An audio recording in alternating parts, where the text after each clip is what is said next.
Бұл мотоцикл обычный жанагы суу насостуу мотору. Урматтуу көрүүчү, эгер сиз биздин каналда биринчи жолу болсоңуз, анда подписаться кнопкасын басып, коңгуроону белгилеп коюңуз.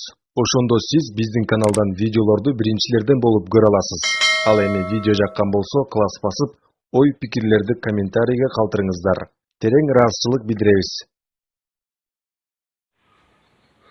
Мына туугандар, Жалал Абад областынын Сулак районунун Калмакырчын айылында мындай мотоцикл курап койдук. Бул мотоцикл обычный жанагы суу насостуу мотору. Буга Иш планета 3-кө мындай ремень менен коюп койдук.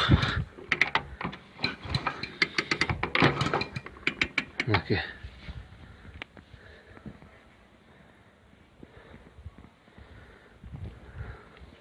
Силер да ушунда алып коюп алсаңар болот. Мына обычный эле суу насостуу мотору. Абдан экономичный.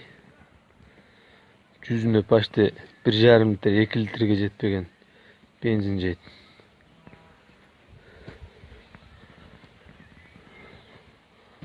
Өзүбүзгө үйгө мингенге мынтип жасап койдук.